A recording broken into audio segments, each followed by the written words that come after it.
Tahukah kamu, sebelum tahun 1970-an, wereng batang coklat atau WBC hanyalah hama minor yang tidak dianggap berbahaya di Indonesia. Namun, semuanya berubah saat revolusi hijau dimulai. Akibat penanaman varietas unggul secara terus-menerus dan penggunaan pestisida kimia yang berlebihan, ekosistem sawah terganggu. Puncaknya pada tahun 1974 dan 1979. Indonesia mengalami ledakan WBC hebat yang menyebabkan jutaan ton padi gagal panen akibat fenomena hopper burn.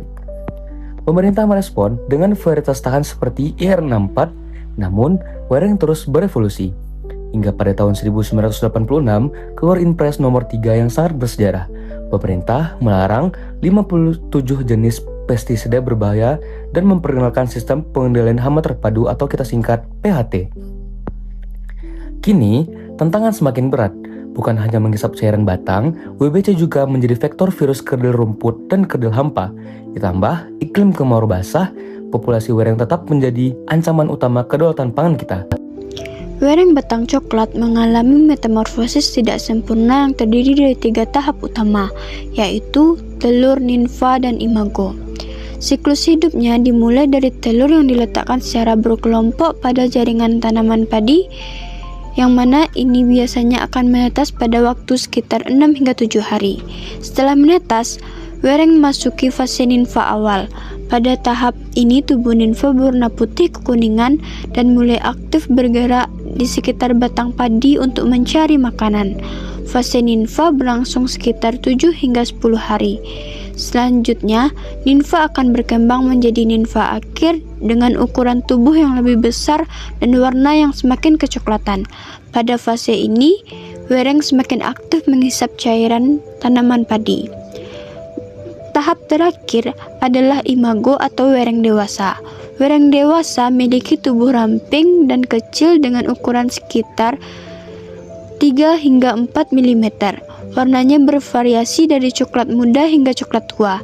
Sayapnya menutupi seluruh bagian abdomen saat beristirahat serta memiliki mata menjemuk berwarna merah dan tungkai belakang yang kuat untuk melompat. Pada wereng jantan, ujung abdomen terlihat lebih meruncing, sedangkan wereng betina memiliki ujung abdomen yang lebih tumpul dan lebar.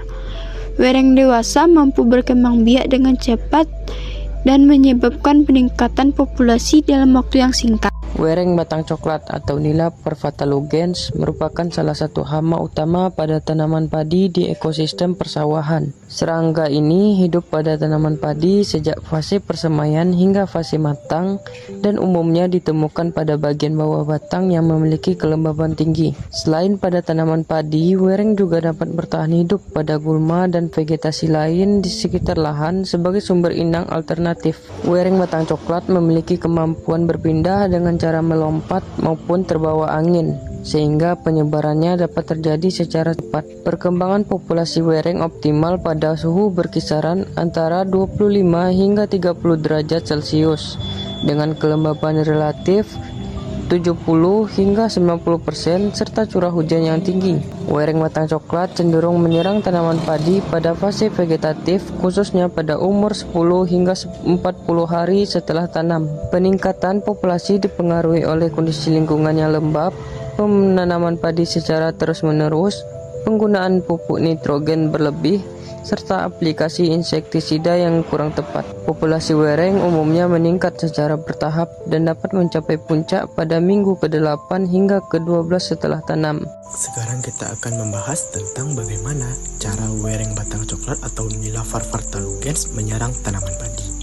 Nah, wereng batang coklat menyerang tanaman padi dengan cara menghisap cairan pada batang dan pelepah daun menggunakan alat mulut penusuk dan penghisap atau yang biasa dikenal dengan stilet. Nah, hama ini biasanya hidup di bagian bawah tanaman dan dia itu berkembang sangat cepat, terutama pada saat kondisi sawah itu lembab. Selain menyerang secara langsung, hama wereng batang coklat ini juga bisa menyebarkan virus penyakit terhadap tanaman padi. Nah, setelah dia itu menyerang tanaman padi, tentunya ada gejala yang ditimbulkan. Nah, dari gejalanya itu sendiri biasanya dimulai dari daun yang menguning, tanaman layu hingga mengering seperti terbakar atau yang biasa disebut dengan hopper broom. Nah, untuk serangan beratnya sendiri menyebabkan pertumbuhan tanaman itu terganggu, jumlah anakan berkurang, dan hasil panen yang menurun. Hingga yang paling buruk itu gagal panen atau